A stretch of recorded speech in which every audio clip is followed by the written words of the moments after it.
بەناوی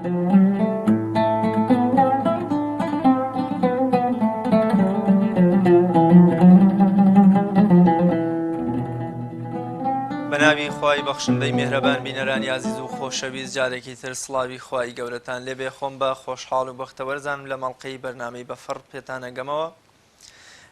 لە بەرنامەی ئەم جارەمانە لاڵقەی ئەم جارەمان باز لە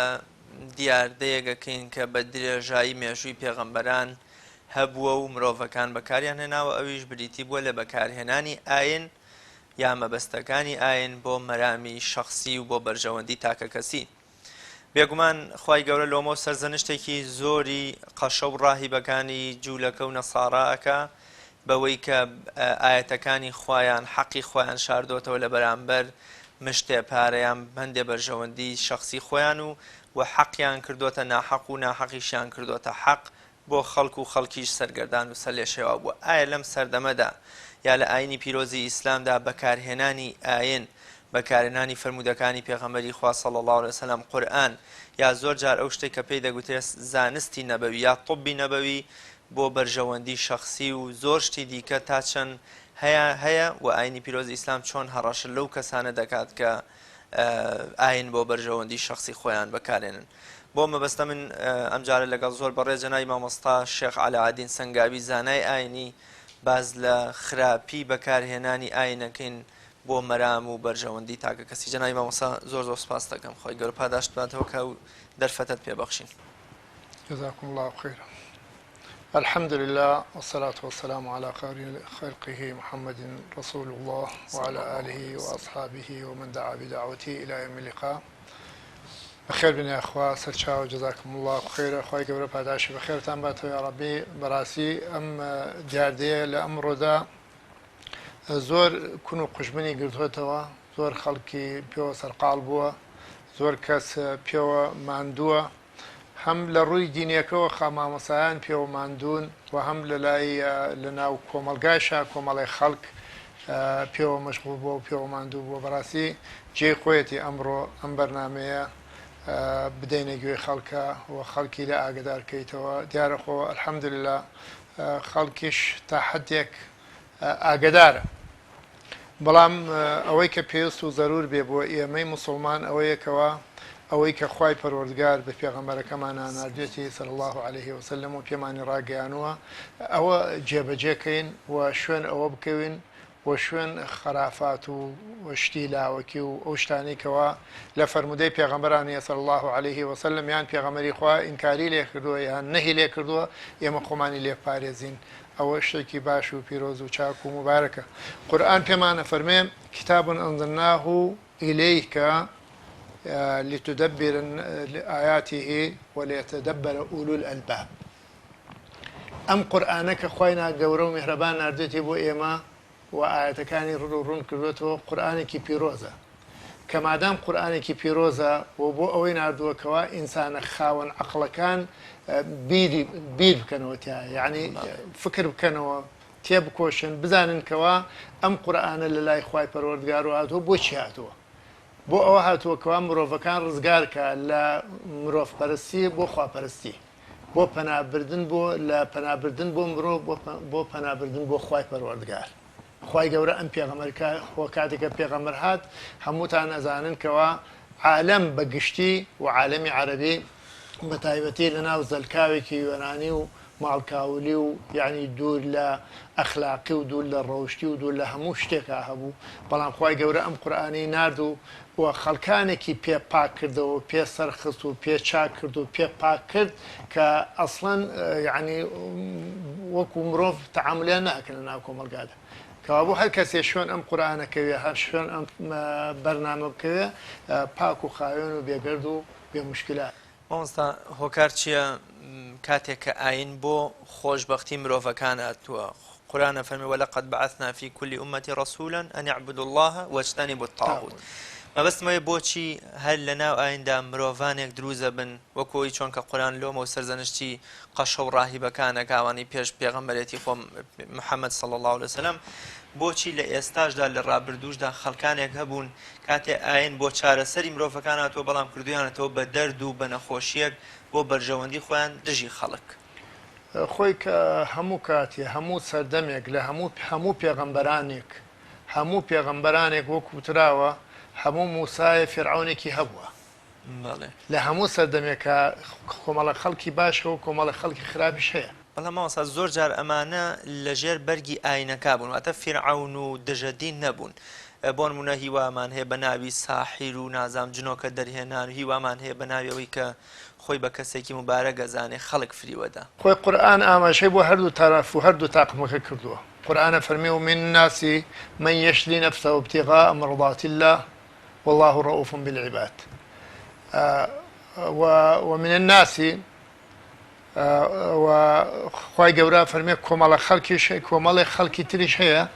کە خۆیانیان لەبەر خوا فرۆشتووە واتە خۆی ئەفرۆشێ بەخوا. یعنی چی خۆی ئەفرۆشێ بەخوا واتە ئەو کارێکەوە بۆ ژیانی بۆ مەعیشەتی بۆ ئیداری بۆ هەڵسو کەوتی بۆ هەموو شتێکی لەبەر ڕەزامەنی خوای پەروەردگارەکە. کۆمەڵە خەڵکێکیش هەیە ئەو دنیاە هەڵە گۆزێتەوە بۆ خۆی. وإذا قيل له اتخذ أخذته العزة بالإثم فحسبه جهنم ولبئس المصير. کاتی وای خەڵکی شوایش هەیە کەوا کە ئەچێتە ناو گوناه و شانازی پێوەکە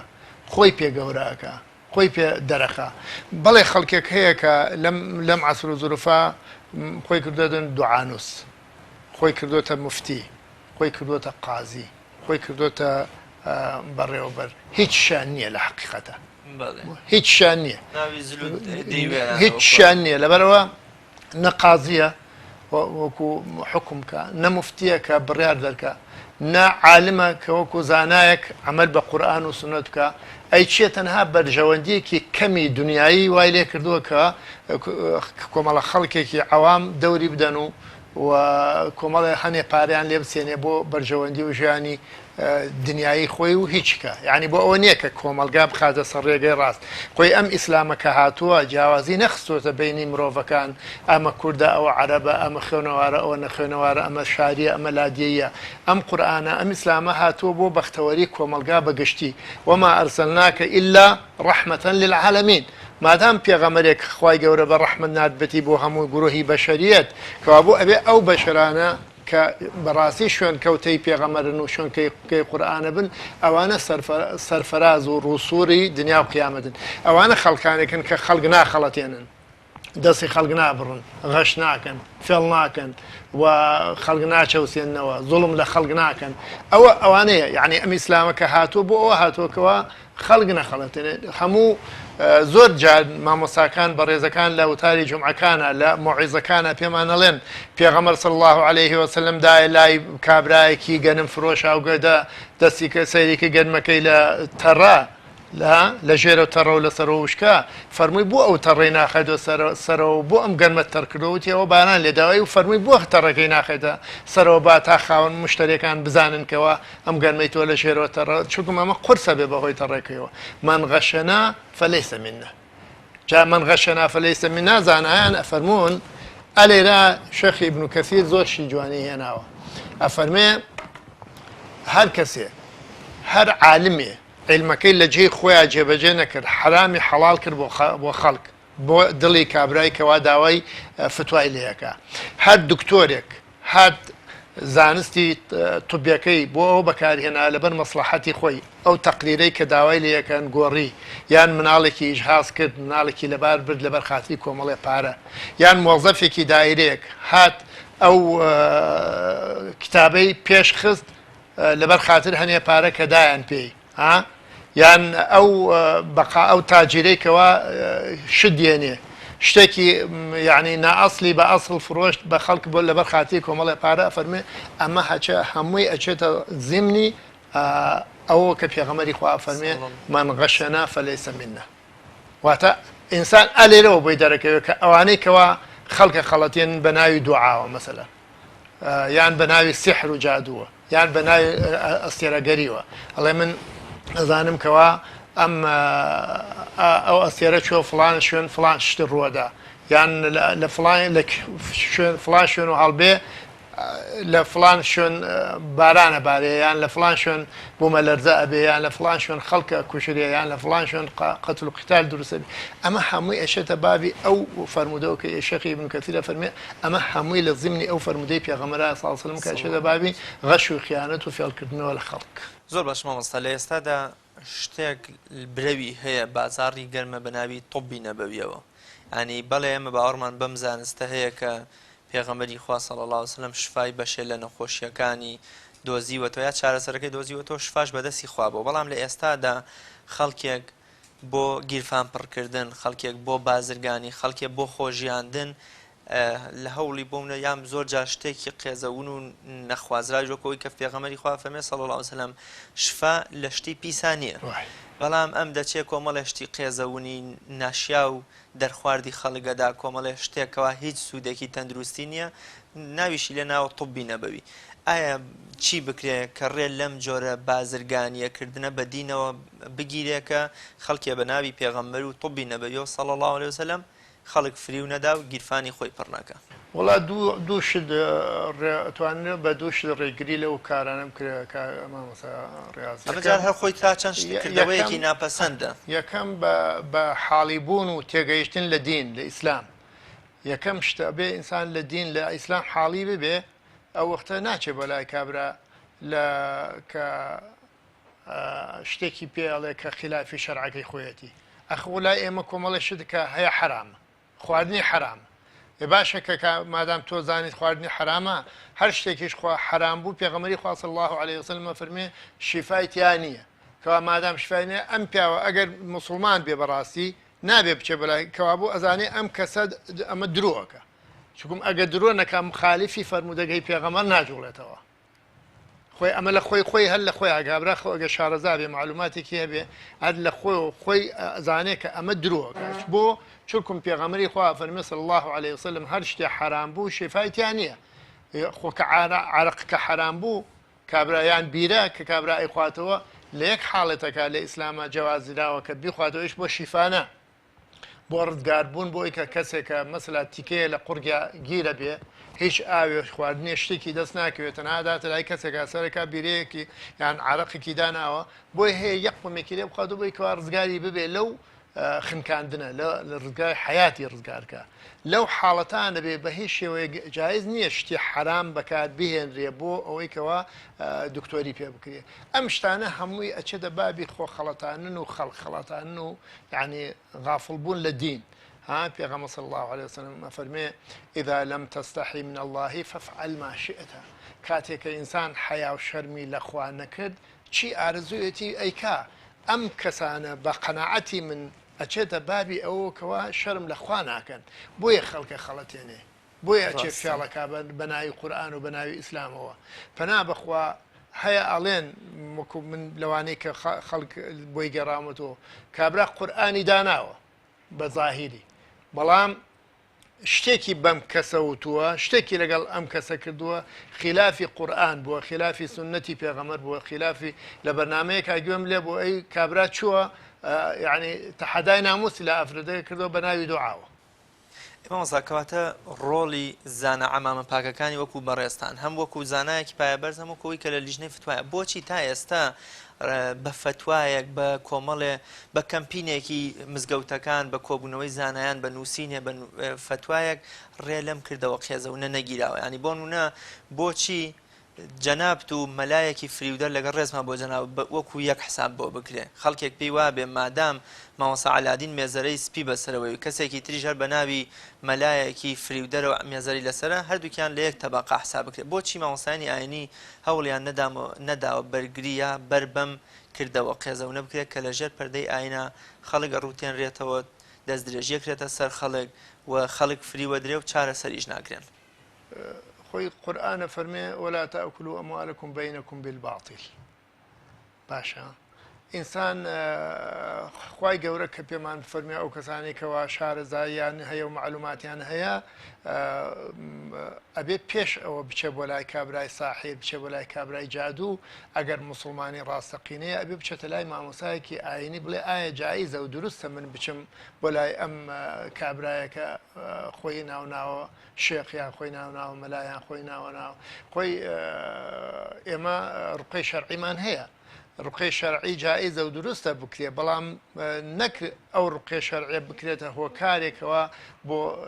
پارە پیاکردن من بیستمە کابرا لە 300,000ەوە تا ملیۆنێ دیناری لە ئافرەت سندووە وتێتی بەختت دەکەمەوە کە شوو بکەی بەختت دەکەمەوە ئەخ تۆ بەختی تۆ بە خۆبەختی ئەو بەدەستم نییە کە مانگی یەکەم نەبووە مانگی دووەم نەبووە مانگی سێهەم نەبووە هەتا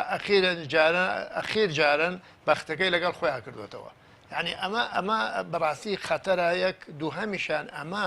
تەحەداکردنە بەسەر ئیسلامە دووها سێهەمیشان بۆ فریودانی یعنی ناشرینکردنی ئەو ئیسلامەیە کە خوا بپاک و خاوێنی هێناوێتی خۆ ئێمە ئەبینین ئەو وەزع شەڕ و شۆڕێکەوە ڕووی کردە وڵاتانی ئیسلامی بە تایبەتی وڵاتانی عێراقی ئێمە معلومی جەنابتانە سێ هەدەفی پێکە یەکەم چی گەنجی مسلمان بوو کۆی کردەوە دووهەم ئیسلامی لە بەرچاو خەڵک ناشرین و خێزەوەند کرد چوارهەم هەر شتێک بکرێ تۆی مسلمانیش کاتێک کە شتێکە بێ یەکسەر نیسبەتە دنە پاڵ ئەوە بۆەوەیکەوە سەرکوتکردن و نێڵی بەرەوە یا ئەو کەسانەیش یەکەم بۆ ناشرینکردنی مامۆسای ئاینیە مامۆسای مێزەر بەسەرە چونکە دووهەمیشان هەتا هەیانە ئەگەر مێزەرەکە نەبەسێتە سەریەوە جبەکە نەکاتە بەری خەڵک سیقە و باوەڕی پێ ناکە لە ژێر ئەو جبە و مێزەرە ئەچێ خیانەتەکە ئەچێ فێڵەکە ئەچێ یعنی بەشەڕێکە خۆی باوەڕی بەو جبە و مێزەرەی خۆی نییە بەڵام لەبەر چی لەبەر ئەوەی کەەوە ئەم جبە و مێزەرە یعنی ڕووکەشێکی ئاینیە ئینسانی مسلمانی چاک و خواناس و عابید لەبەری کردووە لە ڕێگەی یعنی لە باشەکەی لە ئوسلی فقه پێوتێ بابی تەدلیس یعنی ئەچێت تەدلیسی پێوەگە یعنی بە ناوی کەسێکی گەورەوە خۆی ناوەنێ ئەو کەسە گەورە و یعنی یان دوعای فلانە کەس یان دوعای ئەو دوژانە یان دوعای کاگە ئەحمەدی شێخ یان دوعای مەسەلە فلان کەس بەم ناوەوە خەڵکە خەڵەتێنێ و پارەی پێ پیاکە و هەم خەڵکەکەی پێ خەڵەتێنێ هەم ئیسلامەکەیشی پێ ناشرینەکە زۆر باش مامۆستا ئەبوو هوڕێرە ڕەزا و ڕەحمەتی خوای لێبێ فەرمودەیەک دەگەڕێتەوە کە پێغەمبەری خوا صلی الله علیه وسلم باسی حاڵی سێ تاقم لە ئومەتەکەیەکە کە ئێمە لە دنیای لەوە چێت دوایان کەوتبین خۆشمان ویستن یەکیانەوەیە کە هەتا فەرمێکە یەکەم دادگاییەکی خوا کە دای ئەنێ ئەم دادگایکردنی ئەم سێ کەسەیە و پاشان خوا زۆر بە تووڕەیی و پێیان دەڵێ درۆتان کرد لە بەرامبەرە وەڵامی کە بە خوایە دەنەوە پاشان لەسەر ڕوو ڕاکێشێن بۆ دۆزە یەکیان شەهیدێکە کە تەنها بۆ ناوبانگ خۆی داوە بە کوشت و سنگی خۆی کردوتە قەڵغان یەکیشان بازرگانێکە کە بە درۆوە بۆ فشە بۆ ڕیابازی خزمەتی خەڵکی کردووە و تەوە پرۆژەی کردووە تۆ یەکیشان قورئان خوێنێکی دەنخۆش ئەمە بەسمەوەیە کە زۆر جار ئەمانە هەر لە ناو ئومەتی ئیسلامیش ها زۆر و زەبەنن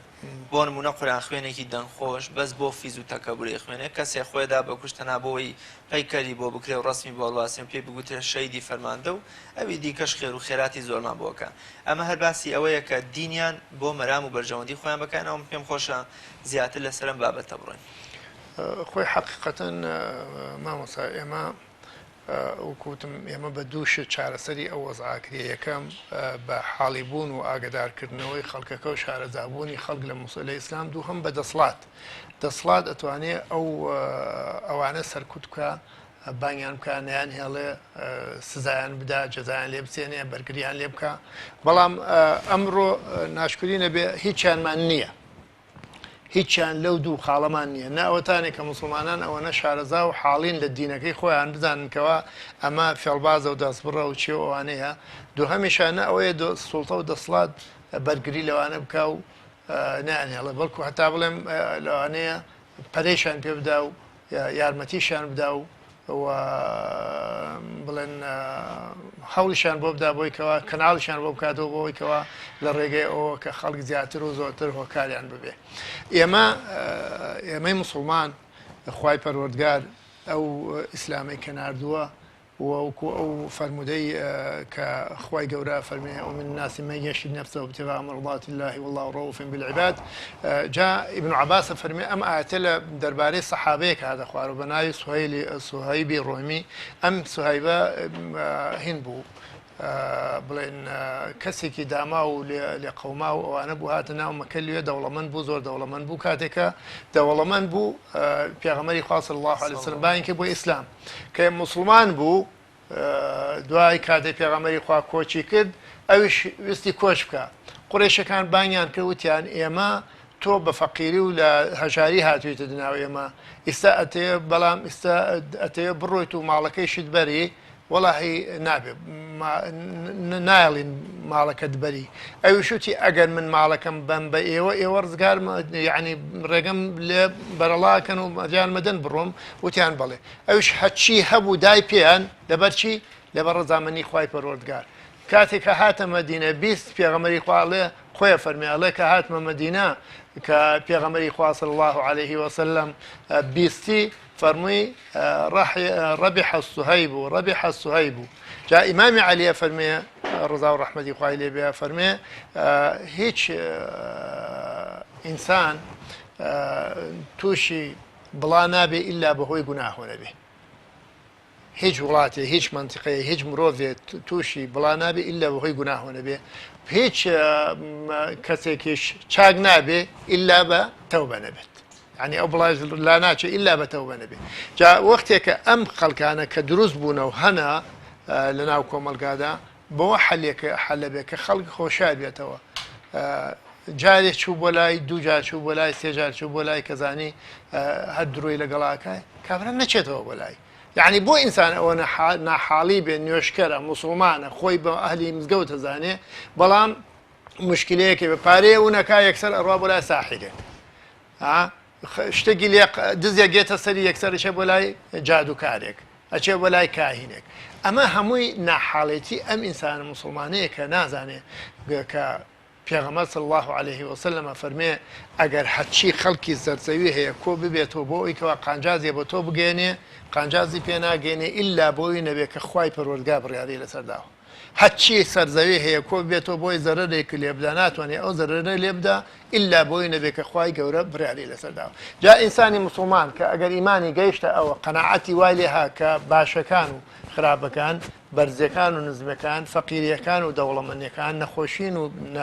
ساغی مناڵبوون و مناڵ نەبوون بەدەستی خوایە ناچێ بەلای کابراایکی ساحی ناچێ بەلای کابراایکی جادو. ئەوە ئەزانێت کە تەنها چی لەمەوێ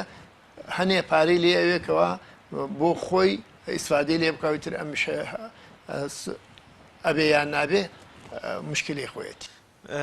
سزا و هەڕەشە بۆ ئەو کەسانی کە ئاین بۆ مەبەستی خۆیان بەکارێنن خەڵگەکەنە پرد و پەیژە بۆ گەشتن بە بەرژەوەندیەکانی خۆیان بە مەعیشەتی خۆیان بە موچە و دەرامەتی خۆیان خان و vێلا و خۆشگوزەرانیەکانی دنیا بۆ خۆیان بە ڕەنجەشانی خەڵک پەیاکەن و ئەیچنەوە. خوای گەورە لە قورئانە و پێغەمبەری پێشامان صلی الله علیه وسلم لە فەرمودەکانیان چه سزا و هەڕەشەیەکی بۆ کەسانە داناوە. قورئانە فەرمێ ئەو کەسانەی کەوا ماڵی خەڵک ئەخۆن بە حوکمی سوێن بە پەیمان واتە پەیمانە داتە خوای گەورە ئەڵێ بەخوا وەکۆەوەی کەوا چێشتەکە دانێ لە بازاڕە ئەڵێ قەسەم بەخوا ئەمە ئەوەنم پیاوە بەڵام درۆشەکە بۆی کەەوە خەڵکی پێ بخەڵەتێنێ یان ئەڵێ ماڵی خۆمە. سەحابەیەکە فەرمێ بە ناوی ئەشعەثەوە ئەڵێم ئەرزێکم هەبوو کابرایەکی جوولەکە لێ داگیر کردم کاتێکە لێ داگیرکردن بە تەئەکید بەرزی خۆم چوومە خزمەت پێغەمبەر سکاڵام کرد لە خزمەت پێغەمبەری خوا صلی الله علیه وسلم سکاڵام کرد لە خزمەت پێغەمبەری خوا عەرزم کرد ئەم ئەرزەهی منە و ئەم کابرای جوولەکە داگیری کردو. پێغەمبەری خوا فەرمووی شاهێدت هەیە؟ ئەویش وتی نە. وتی ئەی بە کابرای جوولەکە وتی تۆ سوێنە خۆی وتی بەڵێ وتی بە کابرای جوولەکەی فەرمووی سوێن بخۆ. ئەویش سوێنی خوارد کە سوێنی خوارد پێغەمبەر صلی الله علیه وسلم ئەرزەکەی داوە کابرا. خوای گەورە ئەم ئاەتەی ناردە خوارەوە فەرمی ئین الذین یشترون بعهد الله وأیمانهم ثمنا قلیلا أولئك لا خلاق لهم في الآخرة ولا يكلمهم الله ولا ينظر إليهم يوم القيامة ولا يزكيهم ولهم عذاب أليم. ئەو کەسانەی کەوا بە پەیمانی خوا بوعدي خوا من وها أو بوكم من أو بوكم من وا بيعي شاكم من وا صالحم هي خوينيا بحكم استيانك اشتكى ذات من الخلق يعني بحكم استيانك أي بشر يا خوي أو أنا أولئك لا خلاق لهم في الآخرة لقيامتها أما بشانية وخواي جورة بشا بزبان الرحمة قصيان لقلاناكا وخواي جورة بشا رحمة مشاناكا وباكياناكا توا وسزاو عذابي تنو تيجان بوهيا جازانا أنا فرمون أما تنهابو أم بياونية بو أو كسانية كوا مالي خلق أزي خلق دايجيرك بو كسانية كوا في الله خلقك بو كسانية كوا دعاء مشتبه في الله كان بو كسانية كوا ظلم لخلقك بۆ ئەو کەسانەیە کەوا معاشی خەڵکە بڕن بۆ ئەو کەسانەیە کەوا بە درۆ خەڵک هەڵە خەڵەتێنێ و ئەیداتە کوشت بۆ ئەو کەسانەیە ئەفەرمێ ئیبن کەثیر زۆری هێناوە لەو بارەوە فەرمێ هەر بۆ یەک تاقە ئەم پیاوە نییە کە ئاەتەکەی لەسەر هاتۆ دەخوارەوە ئەفەرمێ هەر ئاەتێکە لە قورئانە هاتە خوارەوە یعنی ئەتیبارە کرێ بە مەفهومی لەفزەکەی نەک سەبەب نزولەکەی واتە ئەتیبار بە لەفزەکەیەتی نەک بە سەبەب نزولەکەی یعنی واتە بۆ هەموو موسڵمانێکە هەر موسڵمانێک بە درۆ شت بداتە مل خەڵکە یان بە درۆ بە فێڵ خەڵک بخەڵەتێنێ یان بە فێڵ ماڵی خەڵک داگیرکە یان بە فێڵ ئەرزی خەڵک داگیرکە زۆر جار نەتان بیستۆ لە کەناڵەکان و من گوێم خۆم گوێم لێ بوو بم گوێانەی خۆم بیستومەکەوە کابرا چووە ئەرزی کەسێکی داگیر کردوێتێ خان و کابرا خۆی لە خارج بووە هەوەیەکی پیا کردو بە حکمی ئەوە چۆ بە حکمی پارە ئەم هەوەیە ئەم ئەرزەی خسۆدە سەر خۆی و کردوێتێ خان و فرۆشتوێتی دوو دەستی کردووە کە خاوەنەکەی هاتووە سەرەکە دوو دەست بەسەر ئەرزەکە و مڵگەکەی تێپەڕیوە ئەمە چی وای لێکە؟ ئەوسا زۆر جار ئەمە مرۆڤ ململانەی ژیان و مانەوە تا ڕادەیە توانین بڵێن ڕەوایەتێکیە من مەبەستم زیاترەوەیە کە لەگەڵ ڕێزمە بۆ جەنابێت هەمووکو مامۆسایەکی ئەینە وەکو شێخێک بەڵام لە بەرامبەریشدا کۆمەڵێ مەلای چاوچنۆکمان هەیە لەگەڵ ڕێزما کۆمەڵێ شێخ خەڵکێکمانەیە بە ناوی سەید و ساداتەوە ینی قیامەت ئەفرۆشن بە خەڵک وەکو چۆن وەختی خۆی لە ئەوروپا پسوڵەی لێبوردون هەبووە و تویانەوە بۆ منە تۆ بە $10,000 لە جەهەنەم دەیتە دەرەوە ئەچیتە باش لە ئێستا لە ناو جیهانی ئیسلامیشدا ئەمەمان بینیوە ینی خەڵکێک وتوێتی من لە پردی سیڕاتە دەست دەگرم ئەتپەڕێنمەوە لە سزا و ناڕەحەتەکانی گۆڕمە بەستم ئەم جۆرە لە فریودانی خەڵکەیەکەوە لە بەرامبەر مەعیشەت و پارەیەکە خەڵکی فریوداوە تا بە حساب کە ئەم دۆست و دڵسۆزە لە لای خوا و خۆشیەوێت و شتی بۆم سۆگەرەکە شيخ ابن كثير فرمي ينهى تبارك وتعالى عباده المؤمنين عن أن يأكلوا أموال بعضهم بعضا بالباطل أي بأنواع المكاسب التي هي غير شرعية كأنواع الربا والقمار وما جرى مجرى ذلك من سائر الصنوف الحيلي هەرچی فێڵێ هەر شتێکەوە فێڵی تیابوو دەستبڕینی تیابوو خیانەتی تیابوو غەشی تیابوو لە شریعەتی ئێمە مەمنوع و حرامە و گوناهە و تاوانە و جەریمەیە و ئەچەدا بابی یەکێک لەو عقوبانەوە کە خوای گەورە ئەگەر تەوبەنەکەم کابرا لێ خۆ ئەینێرێ بۆ جەهەنەم لەبەرەوە خواردنی ماڵی خەڵک بە هیچ پێغەمبەر صلی الله عليه وسلم فەرمی هەر کەسێ بستێ ئەرزی کەسێک داگیرکە لە دنیادا ئەم بستە ئەرزە ئەکرێتە حەڵقەیەک و لەژێر حەوت تەبەقەی ئەرزا ئەم کابرای پێ هەڵەواسرێ لەژێر حەوت تەبەقەی ئەرزا پێ هەڵەواسرێ بستێک ئەی بێ بەدەیان دۆنمی ئەرز داگیر کراوە هی خەڵک بەدەیان مڵکی خەڵک داگیر کراوە خانووی خەڵک فرۆشراوە ئەمانە خۆ هەمووی هەبووە و هەیشە ئەمانە لەبەرەوە ئەمە ئەچێتوە سەر چی ئەگەڕێنەوە سەر ڕێگە ڕاستەکە إن هذا صراطي مستقيما فاتبعوه ولا تتبعوا السبل فتفرق عن سبيل الله ئەم ڕێگەی ئێمە قورئانە فەرمێ خوای گەورە فەرمێ ئەم ڕێگەی ئێمە ڕاستە و شوێن ئەم ڕێگەی ئێمە بکەون و شوێن ڕێگە لار و چەوتەکانەوە کەون کە هەر کەسێ لە شوێنێک و شتێکتان پێڵێ بدوای مەکەوە گوێی بۆ مەگرە گوێر لە ڕێگە ڕاستەکە بگرە بێ بزانە ئایا ئەمە ڕاستە لە شریعەتی ئیسلامە دروستە جایزە جایز نییە فێڵە فێڵ نییە دەستە بڕێ دەستی نابڕێ ئایا وایە یاوان نییە زۆر جار هەیە خەڵک یعنی بڕوا بکە مامۆستا خەڵکێک هاتووە بەلای ئێمە چۆتە لای مەلایەک احترام هەیە بۆ مامۆسایانی ئاینی و ئەوانیشکەوە ناوی خۆیان ناو مامۆسا و ئاین چووە کابرا تەلاقێکی خواردووە تەلاقەکەی نەکەوتووە چووە تەلاقەکەی پێخستووە اینجا کە دوای چووە نیکاحەکەی بۆ کردوێتەوە خۆی تەلاقەکەی نەکەوتووە بەڵام ئەم چووە پێی خستووە تعلیقێکی پێ کرد خولعێکی پێ کردووە تەلاقەکەی پێ خستووە اینجاکە چۆتکە قوڕی کردووەتە سەریا بە یەکجاری بۆ لەبەرەوەی نازانی هەبووە لە پرسانی شخصی لە خۆم کردووە وتێتی ئەرە من نیکاحێکی ئاوام کردووە بەخوا بە شافعیش کردومە بە حەنەفیش تومەنەوە بە شافعەکە دروست نەبێ با بە حەنەفیەکە دروست بێ بە حەنەفیەکە دروست نەبێ یعنی نەیزانیوە نیکاحی بینی حکمی ئەم نیکاحە چۆن نەکردی بە عەقڵی خۆی لەبەر خاتری هەنێ پارە کە بیدەنیانێ چی بکرێ خەڵک هۆشیار بکرێتەوە مسلمانان هۆشیار بکرێنەوە لەو خەڵکە نابەرپرسە نامەسئولەی کە دینی کردوتە وەسیلەیەک بۆ گەشتن بە مەرام و بەرژەوەندیەکانی خۆی و واتە تەنها لە ڕواڵەتە سەر و سیمایەکی دیندارانەی هەیە و خۆی بە شێخ و بە مەلا و بە سۆفیە زانێ بەڵام تەنها ئامانجی ئەوەیە کە خەڵک بڕوتێنێتەوە خەڵک فری و بدا بۆ بەرژەوەندیەکانی خۆی مسلمانان چۆن هۆشیار بکەین بەحقەت یەکەم ئەمڕۆ کە زیاتر هۆکاری هۆشیارکردنەوەی خەڵکی کەناڵەکانە کەناڵەکە بیسراوەکان و بینراوەکان و ئەوانەی کەەوە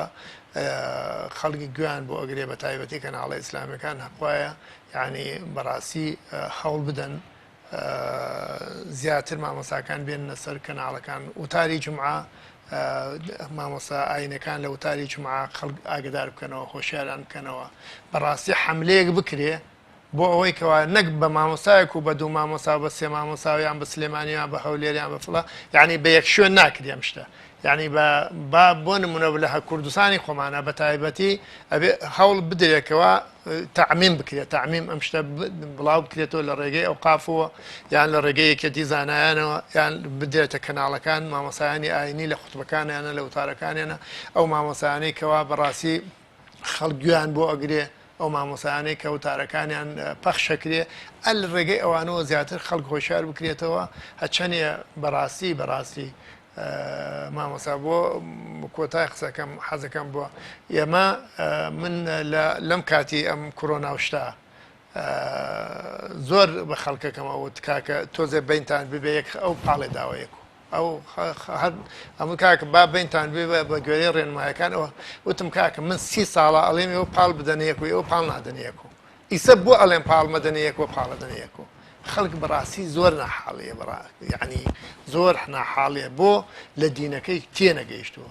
هەتا ئەو خەڵکە وای لێنەیە لەو دینە بە جوانی وەک خۆی تێبگە بەخوا حاڵمان لەوە خراپترەبی هەچی گوناه و تاوان و خراپەیش هەیە بەهۆی کردەوەی گوناهی ئەم ئینسانانەوەیە بەهۆی گوناهی ئەم مرۆڤانەوەیە خوای گەورە ئەو خەم کە سزا و عەزاب و ناڕەحەتیمان یەنێت ظهر الفساد في البر والبحر بما كسبت أيدي الناس ليذيقهم بعض الذي عملوا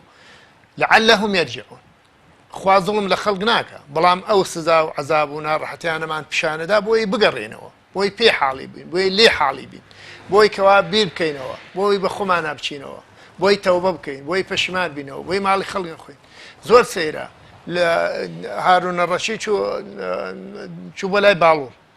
یان باڵوڵ دای بەلای هارونە ڕەشیدا پێی وتی باڵوڵ ئامۆژگاریەکم بکە وتی ئامۆژگاری چیت بکەم هذا قصورهم وهذا قبورهم وتی ئەمە قەسری پێشینانی مەلیکەکانی پێشتۆیە و ئەوەیش قەبری مەلیکەکانی پێشتۆیە من ئامۆژگاری چیت بکەم وتی خۆت وتی حەزەکەم زیاتر بڕۆی وتی حەزەکەم زیاتر ئامۆژگاریم بکەین وتی ئەگەر ئەو کورسێ بۆ خەڵکی کە بمایێتەوە تۆ ناچوتە سەری لەبەرەوە تۆ وریا بە تۆش لەسەری لاچی ئەڕۆی وتی هارون ڕەشیش کۆمەڵی پارەی داپێوتی هەدەیەکی بنێ بە باڵوڵ هەدەیەکی باشی بنی ئەوش وتی هەدیەکەی وەرنەگرت وتی بۆ وەری ناگری وتی پێشا بیدەرە ئەو کەسە بیدەرەوە ئەو کەسانی کە لێ زەوت کردوون اینجارە بیگەڕەوە بۆ من بۆ منی مەیدە من بیدەرە ئەو کەسانی کەوا لێ زەوت کردوون و لێ بە زۆر لێساندوون جا بەڕاستی ئەم دەسڵاتانەی کەوا ئیسە دەسڵاتدارن حاکمن حەقوایە بە خۆیان نابچنەوە تەمەشای پێشینانی خۆیان بکەن ئەوانەی کە لە پێش ئەمانەوە بوون چۆن ئەو کورسیان جێڵە چۆن پێیان هەیان بوو بە زۆر پیان جێڵان هەیشیان بوو خوا پێی جێڵان لەبەرەوە ئەمانیش ئەبێ بیر بکەنەوە بەڕاستی ئەمانی جێ هێڵن بۆیە پێویستە ئینسانی مسلمان بە تایبەتی ئێمە قسەمان لەگەڵ خەڵکێکە کە مسلمانە ها یعنی خۆی ڕۆشنبیرکە نەچێ بەلای خەڵکی داجادوکە نەچێ بەلای خەڵکی دەستبڕ بزانی ئێمە تەمەنمان ڕزقمان ڕۆزیمان بوونمان نەبوونمان بەدەست خوای پەروەردگارە ئێمە خالقێکمان هەیە کە دروستمانی کردووە ئەمان ژێنێ ئەمان مرێنێ ڕۆزیمانەدا ئێمە هەمومان ئەزانی کەەوە خوای پەروەردگار لە ناو سکی دایکە کە لە دوای 9 مانگ ئەوەتانێکەوە ناوکی دایکەکەی ئەکاتە هۆکارێک بۆ ژیانی مناڵەکەی هەتا دێتە دنیاوە کە دێتە دنیاشی خوای گەورە معمەلێک کارگەیەک لەسەر سیمی دایکی دروستەکە تا شکم دانی نییە دەستی نییە قاچی نییە ئەبێ ئەم معمەلە دروستەکە بم شیرە جوانە پاکە خاوێنە لە هاوینە فێنک و لە زستانە گەرم بە هەموو جۆرێکی خاوێنی پەروەردەیەکە هەتا دان دروستەکە کە دانی دروست کرد خوای گەورە ئەو معمەلە لێ سێنێتەوە معمەلێت لێدات زۆر باش مامۆستا کاتی بەرنامەکەم ئەوەندەی نەماوە پێم خۆشە کۆتایی بەرنامەکەم باز لە ئەوە بکەم کە جەنابتانێکێکن لە ئەندامانی لیژنەی فتوای سلێمانی باز لە ڕۆڵ و کاریگەری فتوا بکەم بۆ کۆمەڵگە خەڵک تا چەند پێویستی بە فتوایە بۆ نە ڕۆڵی فتوا چییە دەتوانێت چی بکە بۆ خەڵک بە تایبەت ئەوەی کە ئێستا زۆر جار خەڵک دا ئەمێنێ لە وەڵامێکی شەرعی یا پرسیارێکی شەرعیە لەوە چێ نەزانێ حکمە شەرعیەکەی ئەم کردەوەیە چیە کە ئەو بەنیازە ئەنجامی بدە پێم خۆشە باسی فتوا و لیژنەی فتوا و کارەکانتان و بۆ ڕۆڵی فتوا لە کۆمەڵگەیە بکەین ئەمە قورئانە فەرمێ فەسئەلوو ئەهلە الذیکری ئین کونتم لا تعلمون ئەمە قورئان ئیتر ئەوە بۆ ئەوەیە کە ئینسان دوای حوجەی بەدەست نەمێنێ سوال لەو شتانە بکەن کەوا نایزانن پرسیار لیژنەی فتوا بەڕاستی دەورێکی باڵای و گرنگی هەیە ئەگەر خەڵک ڕووی تێ بکە و خەڵک بچێ وەلای بە مەجانن کۆمەڵێ مامۆسای بەڕێزی محتەرەمی زانا و عالم دانیشن بۆ حەلی مشکلەی ئەو خەڵکە کە مشکلیانێ ئەوەی کە بێ بە ڕەحابەی سنگەوە بە خۆشیەوە بە احترامەوە پرسیارەکەی لێوەڵەگرێ و جوابەکەی شێداتەوە و بەڕێیەکە لەبەرەوە لیژنەی فتوا زۆر گرنگە ئەگەر خەڵک ڕووی تێ بکە ئەگەر خەڵک بچێ بۆ لای ئەوەی کە دێ بۆ لای لیژنەی فتوا بەڕاستی یعنی بە دڵی خۆشەوە ئەگەڕێتەوە بۆ چونکم ئەو پرسیارەی کە ئەیکا تەئمینە دڵی تەئمینە لەوەی کەوا جوابەکەی بەڕاستی وەرگرتوێتەوە جا چێ جوابەکەی بە نەفی وەرگرت بێت یان بە ئیسبات وەریگرت بێتەوە دڵی خۆشە کەوتوێت پێی مامۆساکە بۆ نمونتوێتی ئەو شتە حەڵاڵە یان حرامە